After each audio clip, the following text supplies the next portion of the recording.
सपना देखा जो तुमने वो मेरा हो गया, खा गया, डूबे तो यूं जैसे हो पास, होना था प्यार, हुआ मेरे यार, होना था प्यार, हुआ मेरे यार, आए नजर चेहरे हजार, होना था प्यार, हुआ मेरे यार,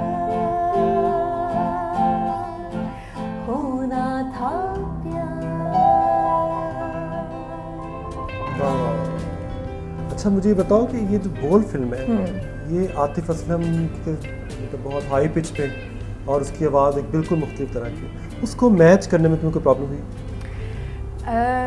मैच करने में प्रॉब्लम मुझे नहीं हुई, क्योंकि अगर पीछे एक अच्छा प्रोड्यूसर हो ना, म्यूजिक प्रोड्यूसर, उसकी वो आंख, वो नज़र, वो कान होता है, मगर मैंने सुना कि जिसमें वो हर चीज़ बैठ के देख लेता है ऑन द टॉप व्यू के इन दोनों को किस तरीके से मुझे मैच करवाना है। अब वो लाला ने जब मुझे सॉन्ग दिया तो मेरा सबसे पहला कंसर्न यही था कि मैंने एक आसपास सॉन्ग किया था, लाला वो गाना लोगों को बहुत अच्छा लगता है, but personally speaking you know I didn't like the song. वैसे मेरी मदर ने लिखा है, मेरे लिए वो बहुत क्लोज है, लेकिन हमारे स्केल्स मैच नहीं कर रहे थे उसमें। पहले सिंगर भी शायद कोई और थी, मैं थी और आतिफ थे। नहीं पहले सुना कि कोई और सिंगर ने गाना गा चुकी हुई थी। इसमें तो किसी और ने गाया था, लेकिन वो फिर आई डोंट नो, ये प्रोड्यूसर का शोएब साहब का एक अपना डिसीजन था। अच्छा। उसमें मेरा I had nothing to do with that. तो वो सबको पसंद आता। हम लोग खैर ये तो आगे चले गए, पीछे की तरफ चलते हैं। रोशनी के बाद 2002 में तुमने ज़्यादातर जो है वो एंडोर्समेंट की, एड्स किए, कॉन्सर्ट्स किए, लेकिन म्यूजिक कहीं बैक सीट पे चला गया, क्या वजह थी? मतलब कहीं शादी वादी में चली गई थी या सेल्फ डिस्कवरी के चक्कर में थी या डिप्रेशन में थी, कहाँ थी तुम? नहीं, मैंने म्यूजिक को कभी भी बैक सीट पे नहीं लिया। मतलब अच्छा। ये ऐसा है कि हदीका कियानी म्यूजिक छोड़ दे, ऐसा हो नहीं सकता। हाँ। क्योंकि वो तभी छोड़ेगी जब उसकी सांसें बंद होंगी। मतलब अच्छा। हदीका म्यूजिक नहीं छोड़ सकती। हदीका के अंदर म्यूजिक है, she is born with it, she is born for it, तो वो छूटेगा कभी भी नहीं। लेकिन यह है कि कुछ ब्रेक्स आई हैं जिनके अंदर मैंने अपनी सेल्फ डिस्कवरी भी की है, जिसमें मैंने म्यूज़िक की डिफरेंट डायमेंशंस भी देखी हैं, अपने आप को एक्सटेंड भी किया है टुवर्ड्स मल्टीलिंग्विस्टिक्स, और उसमें मैंने इंग्लिश की एल्बम भी की है, जिसको लोग बेसिकली सोच रहे हैं म्यूज़िक छोड़ दिया। हाँ। उसमें मेरी एक उस दौरानिए में मेरी एक इंग्लिश एल्बम भी आई है, उसको भी नहीं आप वो भूल सकते। हाँ, नहीं कर सकते आप उसको, क्योंकि वो एक पूरा एक प्रोजेक्ट था और दैट वाज अ वेरी, और बहुत कम लोगों को नर्व ब्रेकिंग प्रोजेक्ट इसलिए था क्योंकि वो एक काफ़ी टाइम लगता है जब आप किसी दूसरे के साथ काम कर रहे होते हैं। आमिर ज़की मूडी है, टू सम एक्सटेंड मैं भी मूडी हूँ। हम दोनों के जब मूड्स सिंक करते थे, हम बैठ के वो लिरिक्स को उसको करते थे कि वो कहता था कि टॉपिक्स तुमने बताने, लिखूँगा मैं, और कॉम्पोजिशन ऐसी जो तुम्हारे स्केल पे वो बैठे हैं, गिटार प्ले कर रहे हैं, वो हम इकट्ठे उसको कर रहे हैं। तो he is a great producer. He I mean I would say Adnan समी खान के साथ काम करने के बाद आमिर ज़की के साथ काम करने में it was an awesome experience. इस सेल्फ डिस्कवरी के ट्रैवलिंग में, मतलब इस जर्नी में तुम्हें अपना भी ख्याल आया और तुमने दूसरों को भी डिस्कवर किया और शादी भी की। फिर उसके बाद वो शादी अपनी जगह से हटी, फिर एक और शादी की, और फिर उसके बाद मतलब तुम क्या समझती, शादी ज़रूरी इंसान के लिए या नहीं ज़रूरी, या इस एक्सपीरियंस इंसान को गुजर जाना चाहिए? नहीं, ऐसी बात नहीं है।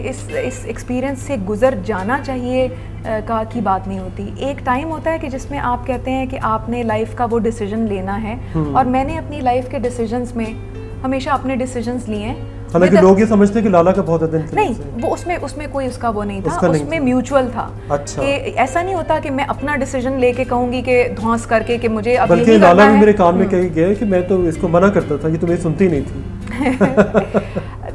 मना नहीं, वो हमेशा मुझे गाइड करता है। हाँ, मतलब उसने कभी डिसीजन मेरे बिहाफ पे नहीं लिया। लेकिन कुछ लोग होते हैं जो शायद खुद एक्सपीरियंस करके भी समझते हैं। मैंने कभी उनके अगेंस्ट नहीं गई। हाँ। हमेशा उनकी मैंने कंसेंट को, हमेशा उनकी राय को मैंने उसको ज़रूर अपनी लाइफ में प्रायोरिटी दी है, अपनी मदर की राय को, अपने भाई की राय को, क्योंकि हम लोगों की फैमिली बहुत छोटी सी है और हम लोग आपस में बड़े फ्रेंडली से एटमॉस्फेयर में रहते हैं। मुझे पहले सवाल का जवाब देने दो। नहीं, मैं पूछा आर यू सेल्फ ऑब्सेस्ड? नहीं, are you? To some extent that's I think everybody, मैंने इसलिए शादी नहीं की। नहीं, ऑब्सेस्ड नहीं हूँ मैं, ऑब्सेस्ड नहीं हूँ। At this point I am not left with my self. नहीं, मैं ये पूछना चाह रहा हूँ कि तुम्हारी जिंदगी में मतलब एक इंसान आके रुका क्यों नहीं? मतलब मैं जानना चाह रहा हूँ कि उसके पीछे मसले क्या होते हैं और उसका फिर पॉजिटिविटी क्या होती है अगर आप इस चीज़ से हट जाएं। देखो, कोई भी लाइफ में चीज़ें परफेक्ट नहीं होती हैं। हाँ। दो फ्रीक्वेंसी के लोग अगर उस टाइम फ्रीक्वेंसी पे हैं तो ज़रूरी नहीं है कि वो बाद में भी उस तरह हो। आपकी एक ग्रोथ डिफरेंट डायरेक्शन में भी होती है। कुछ लोग एक साथ ग्रो करते हैं, कुछ लोग अपनी अपनी डायरेक्शंस में ग्रो करते हैं। तुम कॉम्प्रोमाइज पे बिलीव करती हो? मैं बिल्कुल कॉम्प्रोमाइज़ पे बिलीव करती हूँ, 100% बिलीव करती हूँ, लेकिन ये ताली दोनों हाथों से बजती है। इसलिए मैं ये नहीं कहती कि मेरे डिसीजंस गलत थे। मेरे डिसीजंस उस टाइम के लिहाज से बिल्कुल ठीक डिसीजंस थे, और मेरे डिवोर्स के डिसीजंस भी उस टाइम के लिहाज से बिल्कुल ठीक थे।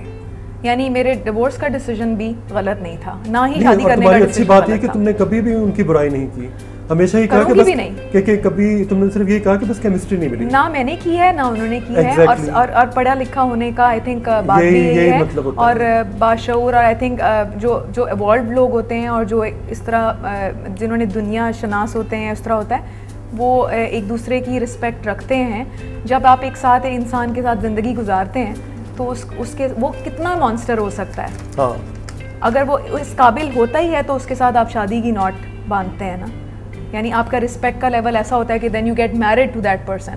फिर ये होता है कि आप अपने रास्ते अलग इसलिए कर देते हैं कि आप एक दूसरे को सफोकेट नहीं करना चाह रहे होते हैं। You try to pull yourself out of it because वो ही बेहतर होता है, बजाय कि कीचड़ उछाल के एक दूसरे के ऊपर और लड़ाइयाँ करके एक दूसरे के बारे में गलत बातें करके। I still respect them and they still respect मी। इससे बड़ी और क्या बात हो सकती है? अच्छा, फिर उसके फौरन बाद आ गया कहीं बीच में बूहे बारियां। उसने तो ऐसे लगता है जैसे पूरा कोई ट्रेंड ही चेंज कर दिया, और हदीका जो है उस पर हर तरफ हदीका हो गई। ये बूहे बारियां का ख्याल कैसे? बूहे बारियां का यही था, बल्कि मैं चाहूँगा, मैं इसको सुनना भी चाहूँगा दोबारा, मुझे बड़ा मेरा फेवरेट सॉन्ग है। ठीक है। बूहे बारियां ते नाले कंधा टपके, बूहे बारियां ते नाले कंधा टपके, आवांगी हवा बनके, बूहे बारियां है बूहे बारियां, बूहे बारियां ते नाले कंधा टपके, आवांगी हवा बनके, बूहे बारियां है बूहे बारियां।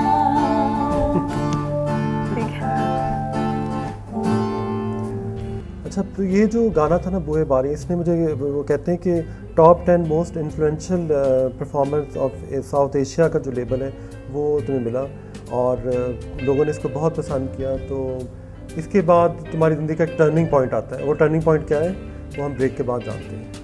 अच्छा, तुम मोहब्बत की कैफियत में होती हो? मोहब्बत हो जाती तुम्हें?